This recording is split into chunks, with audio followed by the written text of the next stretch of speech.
The Courage to be Rich. Suze Orman, tonight on Felicia. Is it un-African to be rich? You never hear anybody talk about Bill Gates that way. How far one can go telling children about one's personal finances. It is not a sin to be rich. You'll start to get addicted to that feeling of feeling good about your money. Do you loan a friend money? Why do you always ask me for money? And I hate that you do it.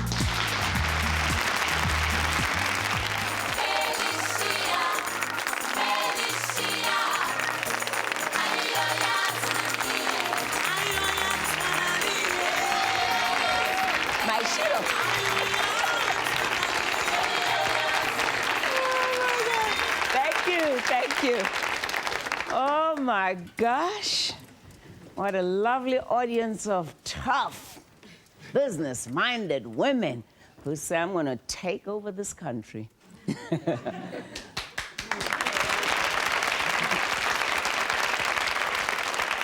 Do you have the courage to be rich? Welcome.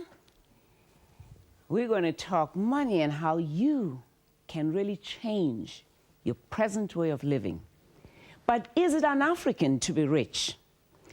Does our society encourage people to have the courage to be rich?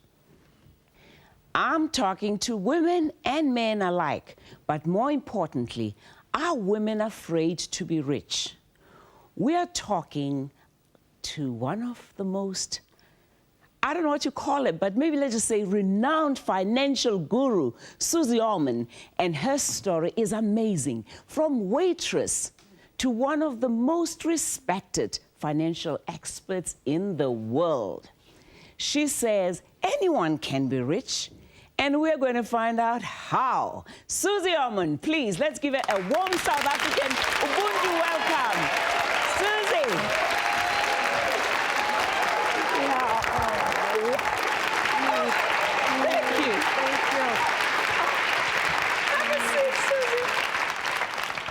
Suze, how is it?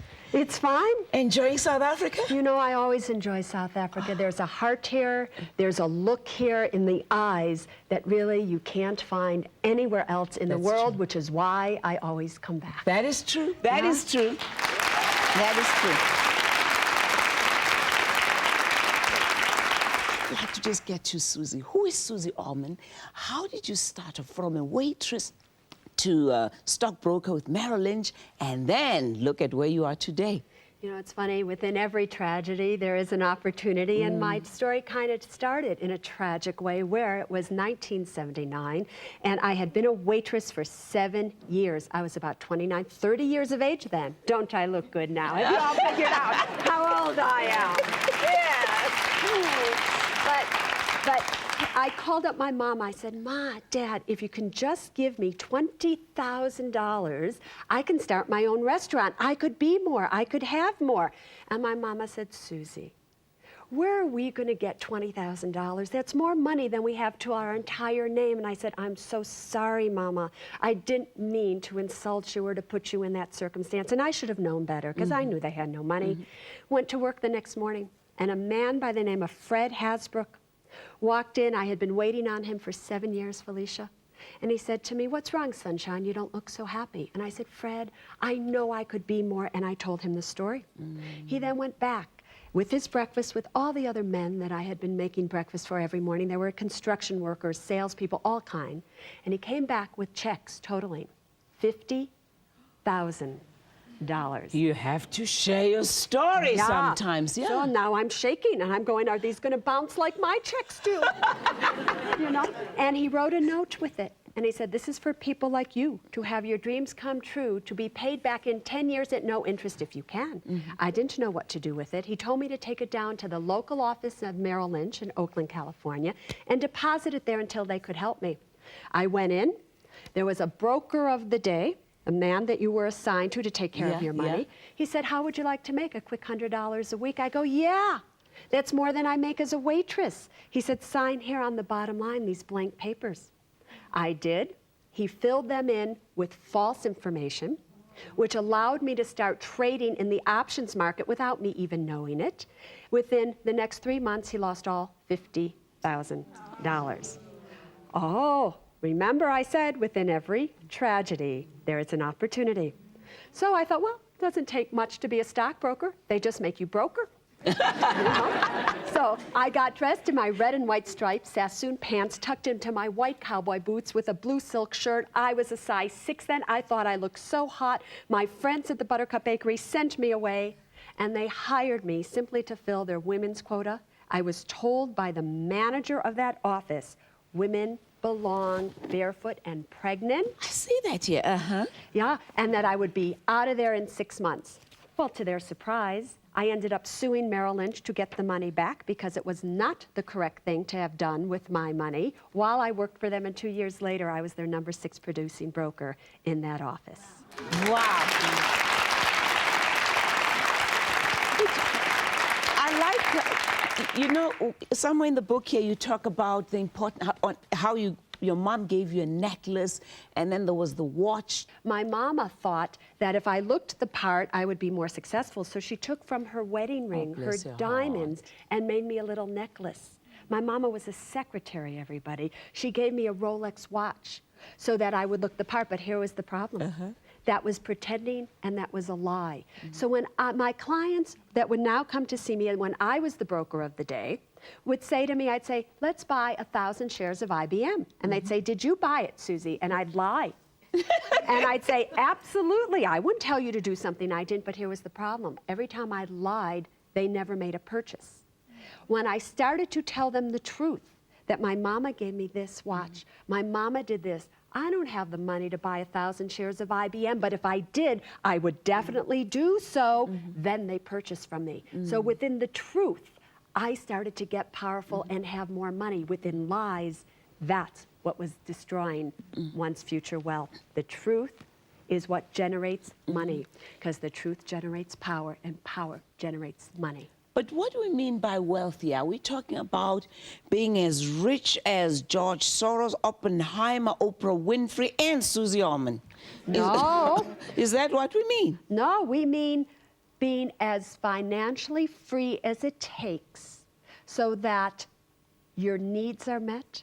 If one day you're no longer able to work, you don't have to go, oh my God, what am I going to do about it? It's really having control over your money rather than your money having control over you. But while I would be the last person in this earth to tell you money alone will ever make you happy, I'll be the absolute first to tell each and every one of you lack of money sure will make you miserable. That's true. My grandfather used to say, if you earn 1,000 rands, take 300 and pay yourself first. Yes. I don't care who you owe, pay yourself first, which means save it. Save it.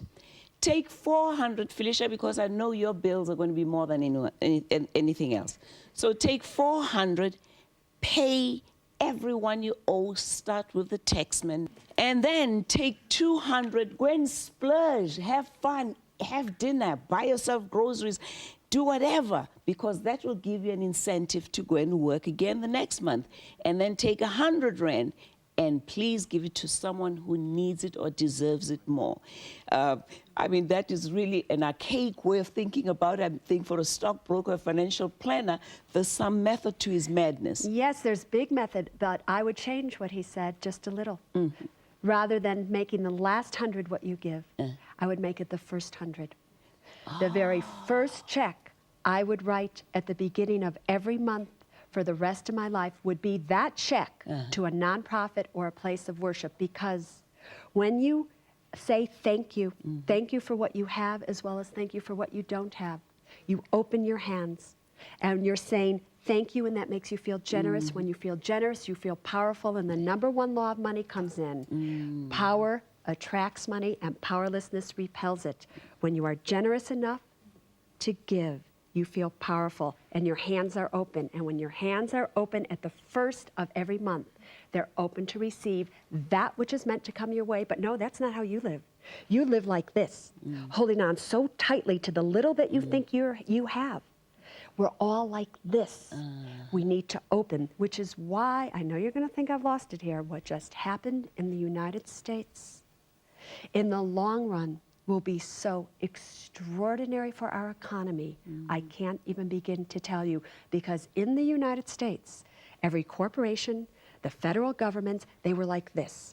I'm laying you off. I'm not investing in capital. I am not putting money into the system. You, consumer, you do it, but we're not. A disaster happens. Now the corporations are, here's $10 million. Here's $30 million. Here's all this money. So money has started to flow into the hands, but out through the hearts. When money flows through the heart, everything turns around. Just the ordinary citizens of the United States had donated over $500 million already. Where was that money all along? But after the break, we're going to be talking more to Suze after this. Women in business, are they taken seriously? You never hear anybody talk about Bill Gates that way, No. or anybody else, but as a woman, we have a lot farther to go. Breast cancer is the most common cancer in women today. It's estimated that 1 in 10 women will develop breast cancer. Let's make a difference. Let's talk about it. Call now.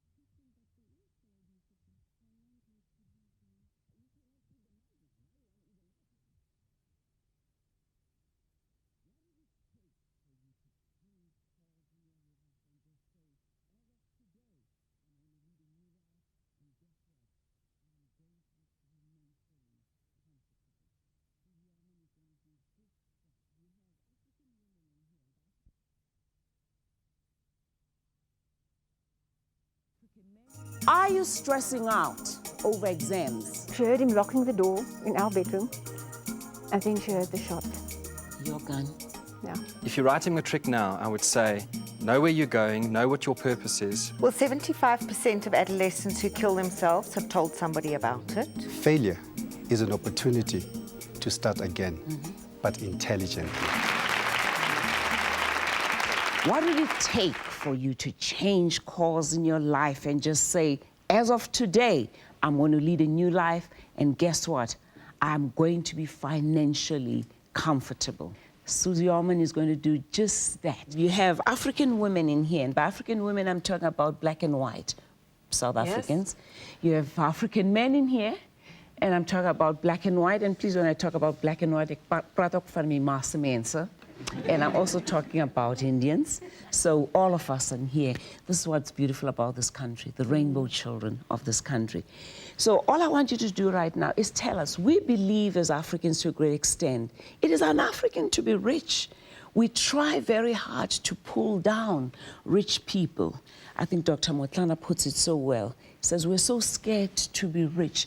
And then he uses the phrase that the Housewives League used to use.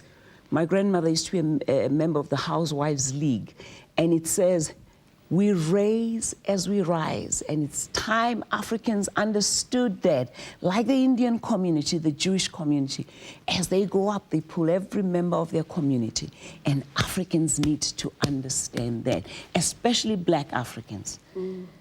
They will do anything to make sure that, we don't get Felicia to get up there. They don't understand that if Felicia manages to have this show or this restaurant, she's able to hire 100 people, and that's what I've hired, just through the show and the restaurant. So imagine if I didn't have that. 100 people would be out of work, and those 100 people, guess what? How many people do they feed?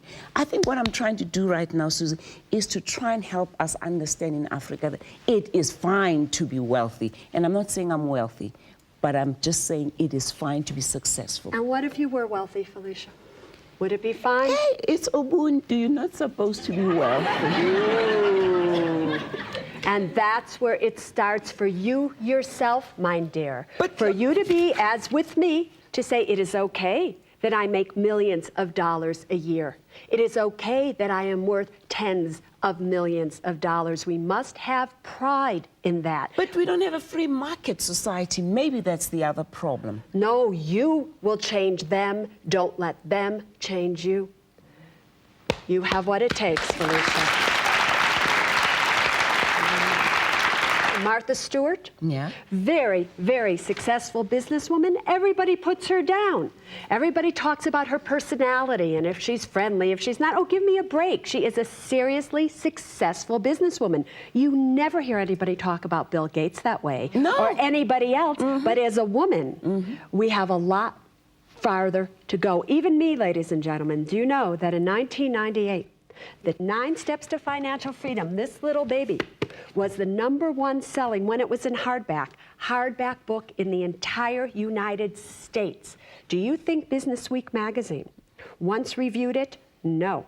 Do you think in 1999, when Businessweek gave the top 10 books for 1998, there was one book by a woman? There was not, including mine.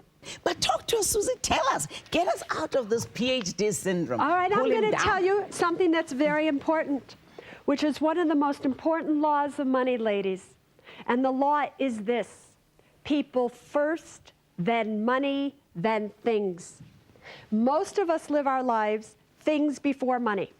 We care more about the things that money can buy than having money itself. That's why most of you have more things in your closets than money in your bank accounts. You be honest with me, how many of you have clothes and dresses in your closets that still have price tags on it, that you've never worn? Oh, teacher! Raise your hands. Do any of you? Come on, don't lie to me, South Africa. Raise them. Now, here's a very interesting point. Why were you afraid to say that was true?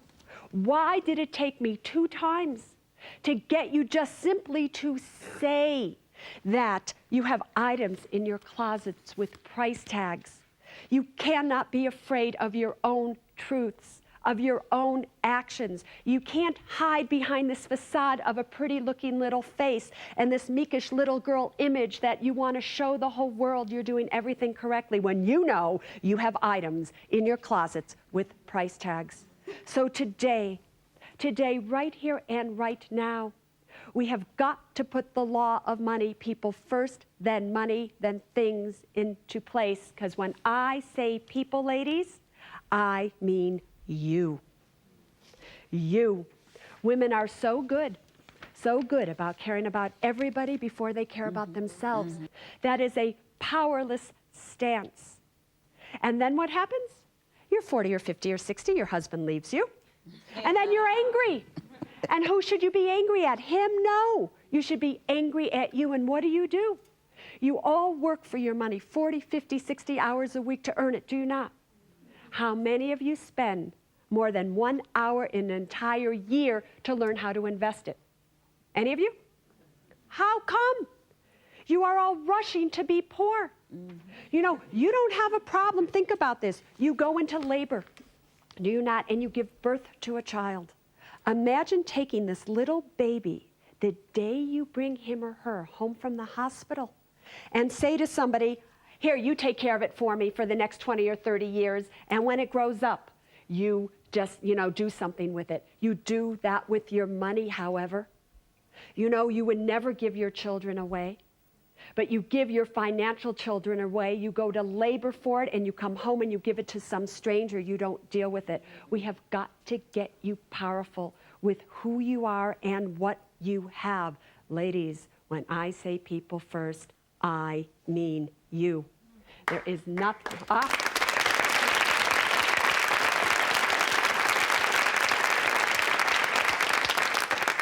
And that's what we're going to find out here today. What keeps you from having more and being more? Yourselves. We have got to get out of our own ways and be the courageous warriors we were born to be. More words of wisdom from Suze Orman in a moment. And you'll start to get addicted to that feeling of feeling good about your money rather than feeling bad about something you purchased that you can't even afford.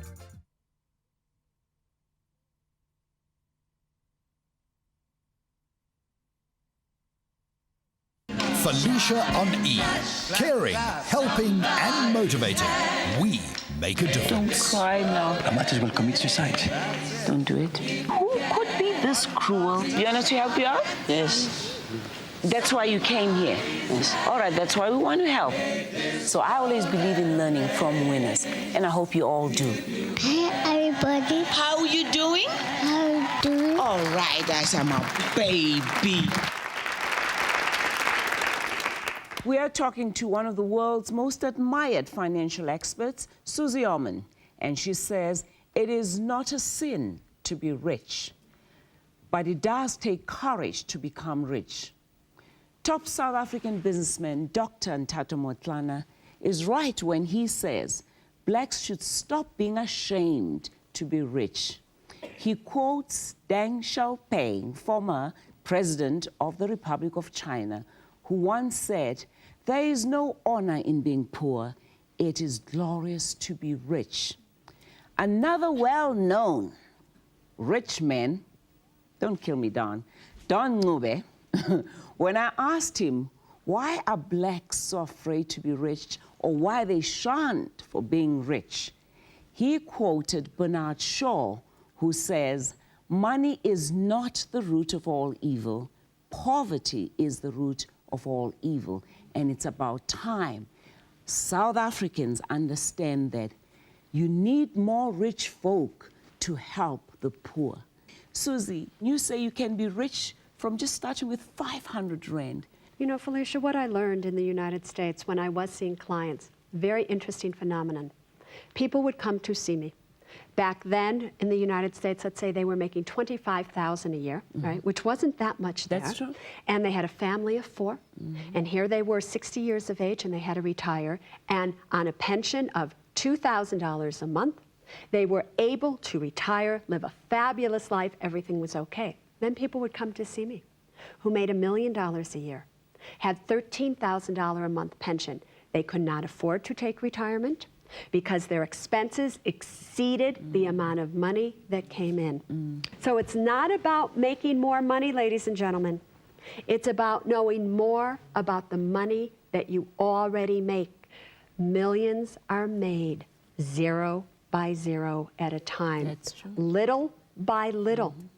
So we have to train ourselves just a little. So if you make 600 Rand a month, take 6 Rand, take 10 Rand, take some amount of money and take that and put it aside.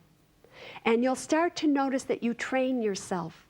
And as you see it start to grow, it makes you feel good. And you'll start to get addicted to that feeling of feeling good about your money rather than feeling bad about something you purchased that you can't even afford. Here's the sad thing. Christmas is coming up, right? Hanukkah, all these holidays. Do you know that most of us, just to impress others, are going to spend money on all these gifts, but want to know something? Ask yourself, what did my husband, what did my best friend give me last year for these holiday seasons? And do you know not one person can remember? Who can tell me what somebody gave them last year for the holiday season? We're not even a year away and you can't remember, but yet you're still paying for it on your credit card. Right? So little by little, if you change your priorities, money first, then things. But what I also like here, you say, any words repeated often enough become true. Begin your process of change with thoughts and words that encompass richness. We always live with, I can't, I never, I'll never be rich, I'll never do, I'm broke. Help us get out of that defeatist attitude. So this is what you have to know. Your words are more powerful than you have any idea. Your words have the power to create or the power to destroy. The choice is up to you. Next law of money. Your thoughts create your destiny. It said to be very, very careful about what you think, because what you think you will eventually say. Be very careful about the words you use, everybody, because the words you use become your actions. Your actions become your habits, and your habits become your destiny. If you do not have money in your life, what are you thinking? What are you saying? And what are you doing? You have got to have it where your thoughts, your words, and your actions are one. It is not enough to think that you want to be financially free, yet say to everybody, oh, Felicia, I'm never going to get out of credit card debt. Oh, I can't do this. It is not enough to think and say that you want to be financially free, yet take no actions whatsoever to make it a reality. So from this day forward, this is what I would like you all to do. Every thought you have, every word that you say, I would like it to pass through 3 gatekeepers before you do it. Is it kind? Is it necessary? And is it true? For if it does not pass through those 3 gatekeepers, just do not say it. Remember, your words are mantra. They manifest. Somebody hears them. Somebody feels them. Be careful of what you say. Be careful of what you do. Because you are the ones who will feel the ramifications of what comes out of you. Let's get a question next. Susie, hi.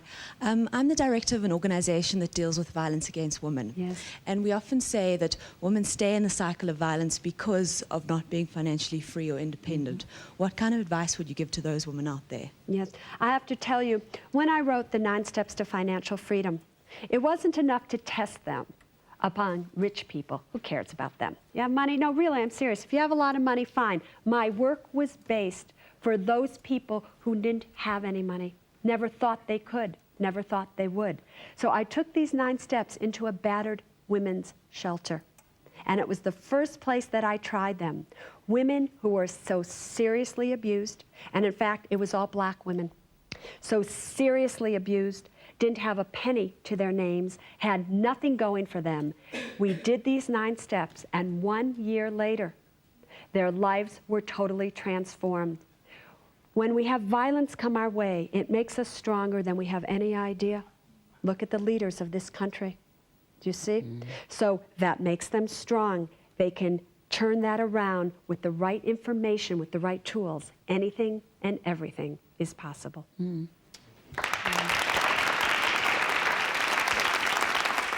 My philosophy in life is hang around positive people, you'll be positive.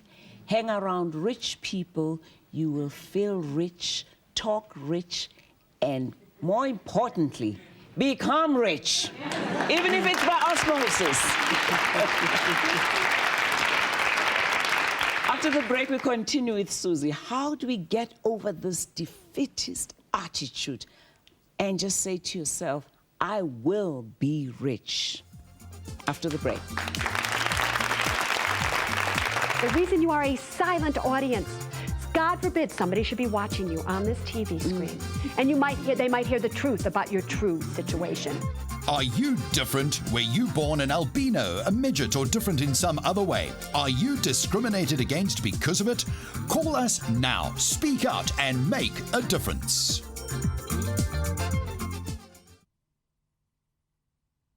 Send your topic suggestions to Felicia on E at FMS Productions, PO Box 29896 Melville 2109, or by email to felicia@etv.co.za. Join us in studio at our next recording free of charge by calling 476-8411 or 2 right now.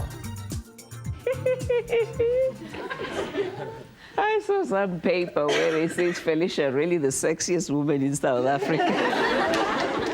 If I'm not, I'm going to kill that cosmetic surgeon. I want my change back. But anyway, some people think I did a facelift. Oh, it feels good. You like how you look better? Oh, good. I can hope Now that you feel better about how you look, have the ratings of the show gone up? Oh, yeah, thank God. Knock on wood. Where's the wood? Yeah, you see? But, Felicia, that's you generating the ratings, because the more you feel powerful about yourself, the more other people see it when they watch you, and the more they're going to watch it, because power attracts people. So you are generating that. You know, this observation or perception that people generally are non-supportive, you know, whenever people are successful. Is it because we listen to the noisy people, much as they're in the minority, or are there as many as we think, if you get my question? Yeah. Yes, I do. I think I have to tell you, at least in my case, the number of people who don't support me are very, very small, but they happen to have a very large voice because they're in the press or they're on television. So they look like their voice is bigger than what it is. But good people usually support somebody that they feel has made it from the goodness of their heart.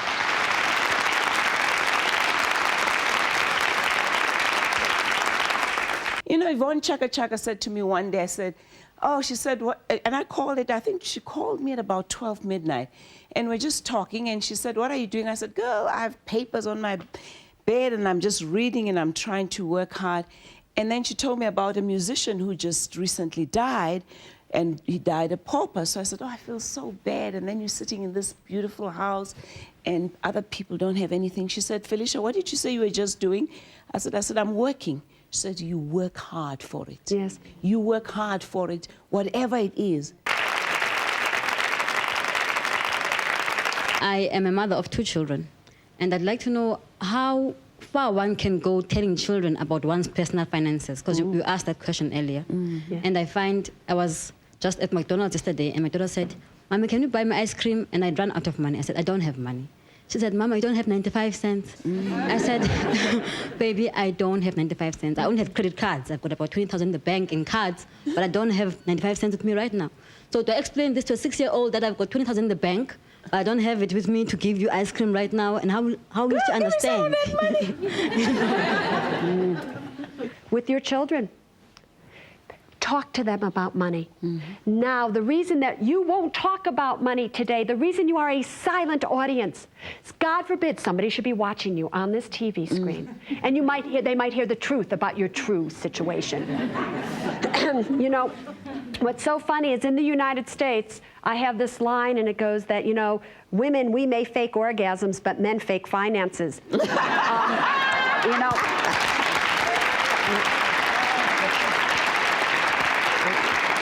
South Africa, women, we may fake finances, but we may fake orgasms, but are you also faking finances right here? Now is the time to become honest with your money, not the financial liars we have all learned to become. If you are telling yourself you can't have more or be more, that is a lie. The truth is, extreme wealth awaits you. But you have got to go within to see, why are you doing without? Why are you telling yourself it's not okay to have money? When it comes to your children, talk to them. Tell them how much you have. Tell them, yeah, I have it, and you know what? I don't want to give it to you right now. You want this? You save money, and you buy it for yourself. But yet, we don't talk to anybody about money. It's so true, isn't it? We talk more about sex, thank you, ex-President Clinton, than we do money. Money, money, money. My friends, talk about it. And when you don't talk about it, you know what happens? That's why the person who works next to you makes 20,000 Rand more a month than you do, or more a year than you do. And you don't even know it, and they do half the work. If everybody knew how much everybody made, the corporations wouldn't be able to dupe you. That's true. And my question goes to you, Susie. How can unemployed or people who have dropped out of school become rich? Because in this country, we do have young people who have dropped out of school. Some of them have matrics, but they want to go on with their lives. And so I want to know, people like us, you know, young people, we want to be rich because I'm positive-minded. Are you working now? No, I'm unemployed. Yes. But you want to be rich? Yes. Do you have an idea what you want to do when you grow up, for lack of a better word? Oh, yes. Where I'm staying in Fossores, people are gaining weight, you know. I want to trim them. I want to open a gym. You know what I'm saying? Yeah, I can see your shoulders right now. Your goal needs not to be rich. Your goal needs to simply take step after step and lead you down to the path where you create richness out of what you bring in. Everybody thinks richness is out there. What they don't understand is richness is in here. So you're looking for something out there to make you rich. When you undervalue who you are, the world undervalues what you do. They never pay you as much as they should be. You never get a job promotion in the way that you should. You will never get the clients that you want. You have got to first understand your own inner power. I want to say to you, go and start as easy as going to someone's house, drive a cab, go and do gardening. I know you're going to say, it's beyond me. I'm not going to do, beneath me rather. It's beneath me, and I'm not going to do that. Go and sell hamburgers at McDonald's. If you paid minimum wage, save half of that all the time, and then ultimately start your little gym in one room in your house. One room in your house. It will move on to the biggest gym you've ever thought of. Don't do it to become rich. Do it because it makes you feel good. And when you feel better and you feel more powerful, people are attracted to you. And when people are attracted to you, money is attracted to you because money flows through people. That's true.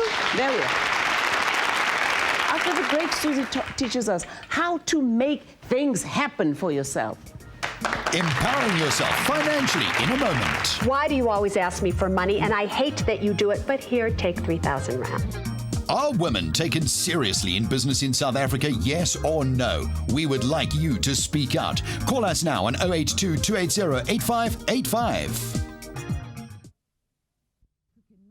Are you stressing out over exams? She heard him locking the door in our bedroom. I think she heard the shot. Your gun? Yeah. If you're writing a trick now, I would say, know where you're going, know what your purpose is. Well, 75% of adolescents who kill themselves have told somebody about it. Failure is an opportunity to start again, but intelligently. Well, we're trying to find out how to have the courage to be rich right here in studio. And I'm talking to Suze Orman. We're talking to Suze Orman, one of the world's best authors. Her book, The Courage to be Rich, and I'm sure you've read this one, 9 Steps to Financial Freedom. As Suze says, I have the courage to be rich, but how do we do it? Another thing I would like to ask right away, Suze, is when a friend comes and says, I need money, do you loan a friend money? No. Does money come between friendship? Yes, money will always come between friendship. You know how they say never a beggar or a borrower or be? It's so very, very true, because here's the problem. You lend somebody money, and they take that money, and chances are they're going to be disrespectful with it. Maybe not the money you gave them, but 2 months from now, you're going to see them in a restaurant, fancy restaurant, eating a fancy meal. Or they're going to take a vacation, and you're going to think to yourself, but wait a minute, I just gave you money. And then you're going to get angry. In trouble. And then every time you see them, you are going to be angry. You don't help people by giving them money. You help them by understanding why do they need to ask for the money to begin with. Why are they being so disrespectful of who they are and what they have that causes them not to have money, so then they have to come to you? But to clear your conscience, is it fine if they're asking for 5,000, you give them 3 because you don't mind losing the 3? No, it's not good, because you must never do anything to clear your conscience. You must have the I always strength. feel, how come I managed to make it and they did not, and we're all in the same circumstances at one point? But that's not your problem. I know. The way you help people is not by having false compassion, by getting out of it and saying, here, you take it, so I don't have to deal with how I really feel about it, which is, why do you always ask me for money? And I hate that you do it, but here, take 3,000 rand. No.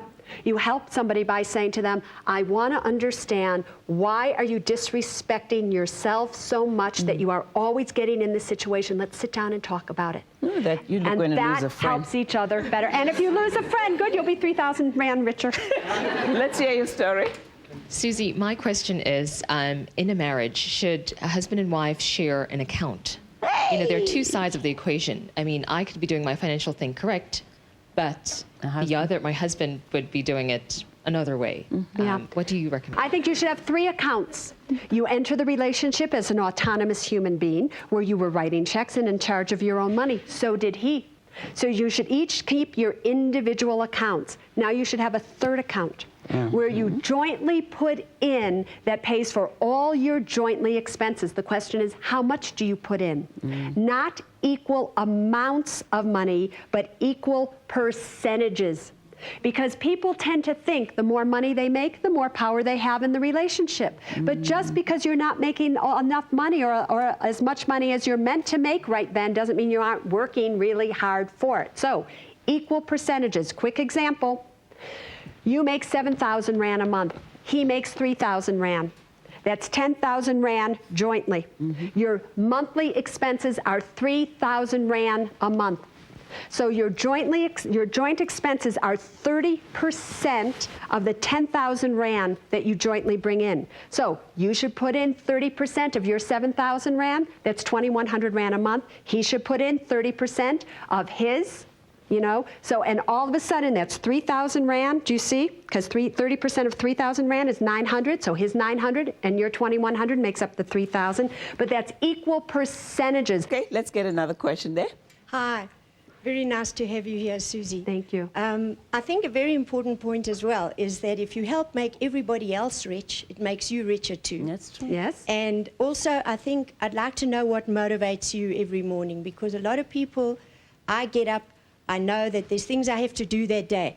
And what I feel is I love the life, I love being me, I love fresh air, I love exercise. So my first appointment is with me. What motivates you every single morning to get up and do that? And that's what I think we can help with people, like the gentleman here who said, he needs to know what he needs to feel to make him want to get up and do everything he wants. Yeah, give the mic to the lady with the back. But even her face just sparkles. I mean, before she even said that, I wanted to say you have this face that just says sunshine.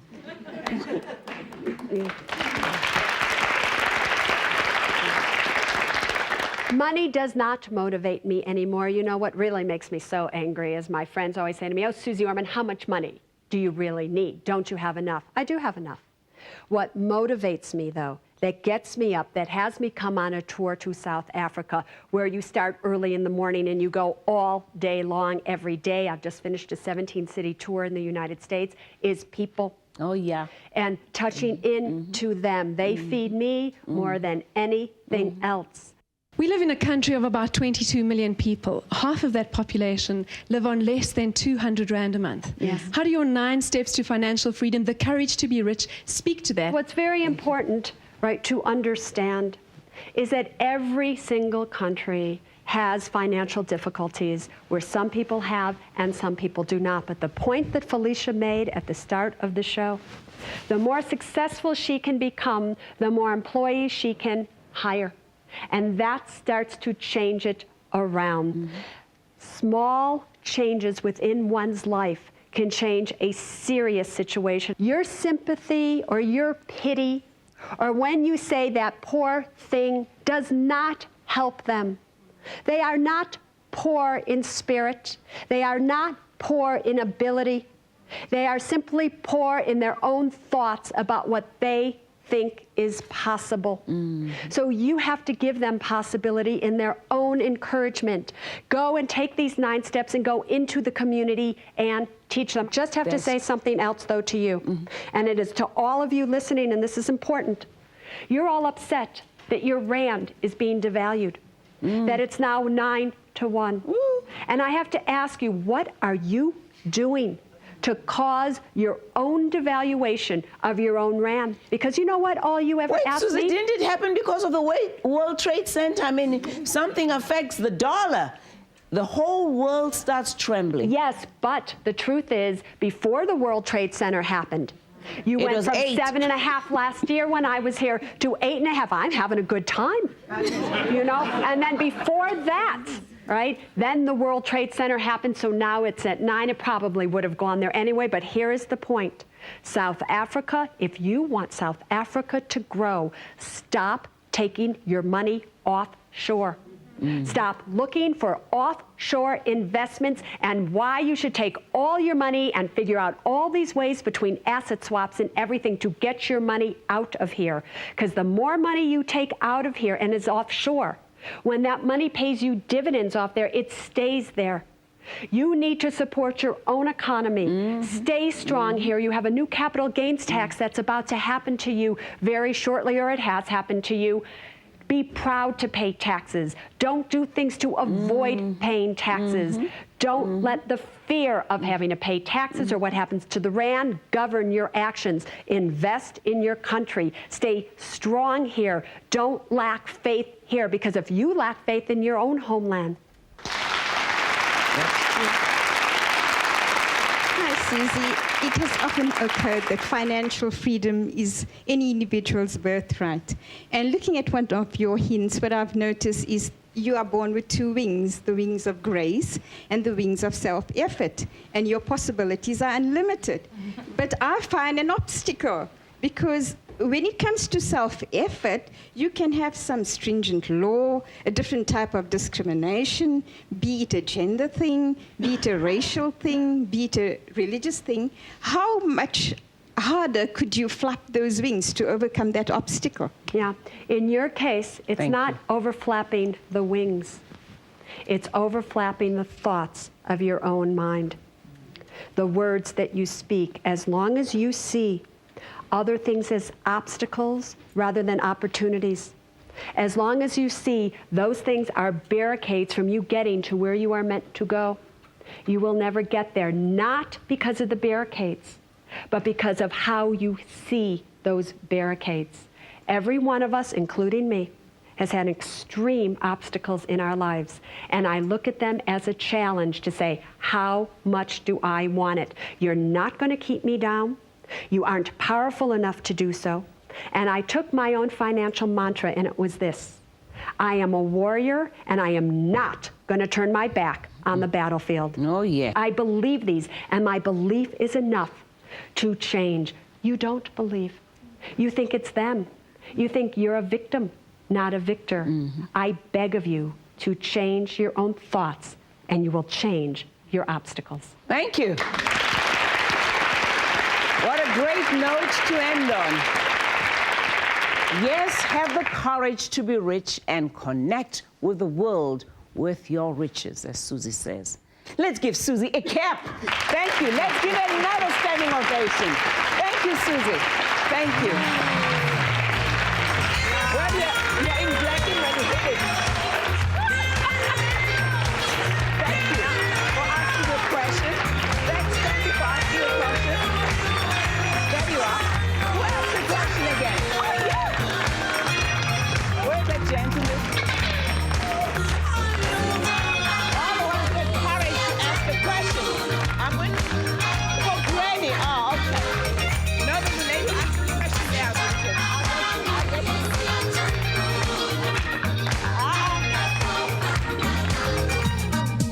You are always welcome to send your letters, criticisms, comments, or emails to us at Felicia on E. This week, just 3 of the letters that we've received. The first one from Siseko. Dear Felicia, I want to thank you for your very good and informative programs. They are inspiring and educational at the same time. The second letter this week says, Dear Felicia, thank you for being such a wonderful role model. I really enjoy your shows and find them highly constructive. Keep up the good work. The third and final letter comes from Morena. Dear Felicia, thank you for your show. I find it very informative. The way you are trying to make a difference is heartwarming. Keep up the good work. Don't forget, you can visit Felicia online now in cyberspace at www.feliciaonline.co.za. Send your criticisms, comments, and emails from our website. Also remember to read Felicia's empowering column, Heart to Heart, every Tuesday in Sowetan newspaper, as well as her motivational column in Motivation of Champions magazine.